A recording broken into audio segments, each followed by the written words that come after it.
simply pick up and go elsewhere.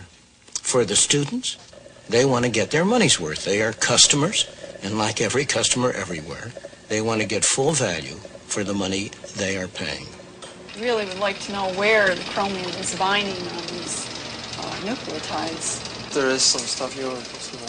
And so, much of the success here comes from the fact that students understand precisely the costs involved, and they are determined to get their money's worth. Different compounds elute. They send you sheets saying how much everything costs all the time so that you know exactly, you can break it down per lecture. And when you see each lecture costing $35 and you think of the other things you can be doing with the $35, you're making very sure that you're going to go to that lecture.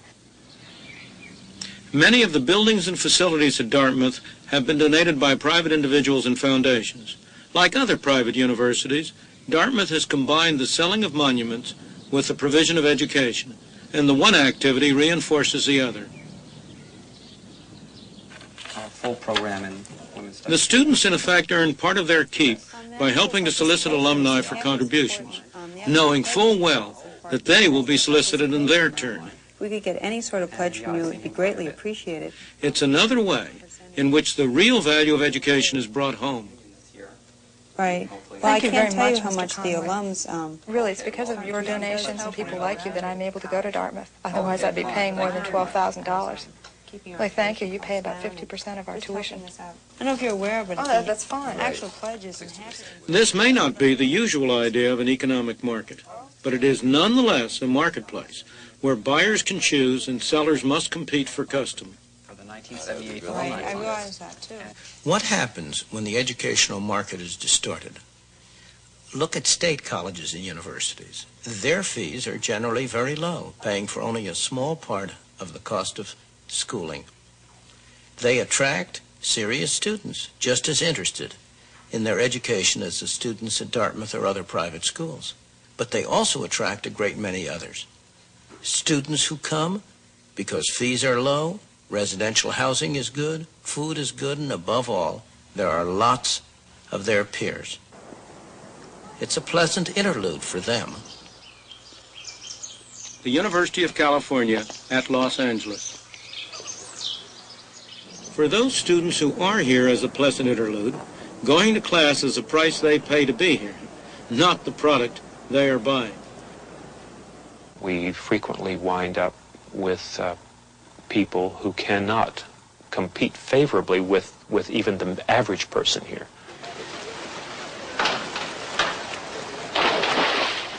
There is a magnet here for everything. We have the best weather, practically speaking, in the country. Hollywood is here, Beverly Hills is here, the social scene, the television industry in this country is centered here.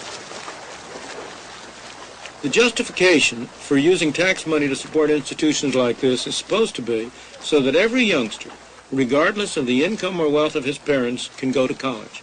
A few youngsters from poor families are here, but not very many.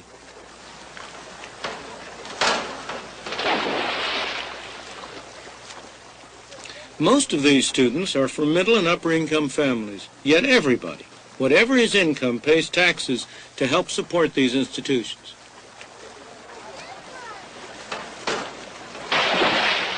That is a disgraceful situation. It's hardly what public education was all about. These students are being subsidized by people who will never go to college. That means that on the average, people who will end up with higher incomes are being subsidized by people who will end up with lower incomes. And in addition, the quality of undergraduate education is poor. Undergraduate teaching is not what UCLA is famous for. Aside from its athletic teams, UCLA's reputation is for graduate work and research.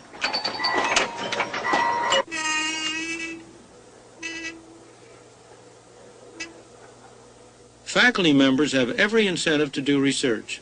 That's the way to advance in their profession. They have much less to gain by good teaching. I think we ran well over, didn't we? Appreciate everybody staying. We will have our examination on Tuesday. Only about half of those who enroll at UCLA complete the undergraduate course. Compare that with the 95% at Dartmouth who finish the work for their degrees. What a waste of student time, and what a waste of taxpayers' money.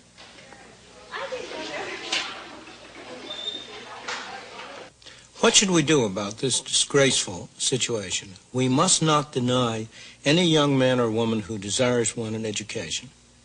Everyone who has the capacity and the desire to have a higher education should be enabled to do so, provided they are willing to undertake the obligation to pay the costs of their schooling, either currently or in later years out of the higher income that their education will make possible. We now have a governmental program of loans which is supposedly directed to this objective, but it's a loan program in name only. The interest rate charged is well below the market rate. Many of these loans are never paid back. We must have a system under which those who are not able or do not go to college are not forced to pay for those who do.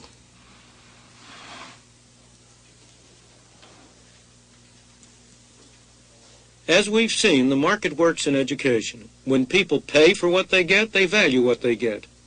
The market works in higher education. The state of being uneducated, you don't know enough. It can also work at the level of primary and secondary education. Ignorant, right.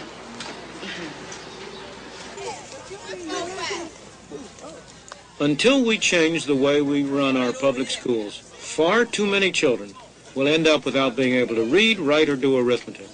That's not what any of us wants.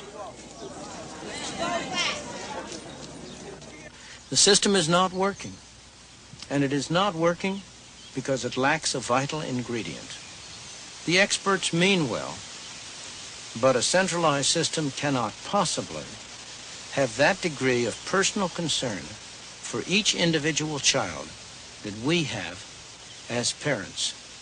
The centralization produces deadening uniformity. It destroys the experimentation that is a fundamental source of progress.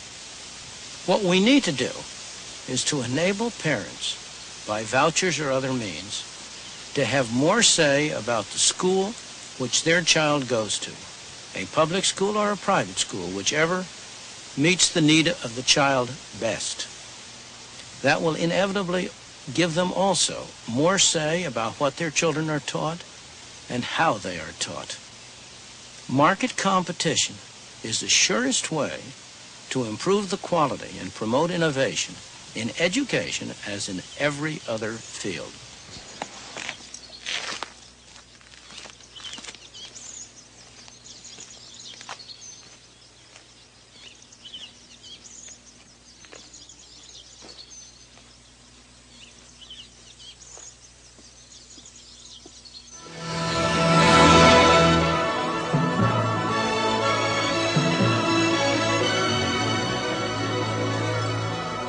The distinguished guests tonight are all intimately concerned with the world of education.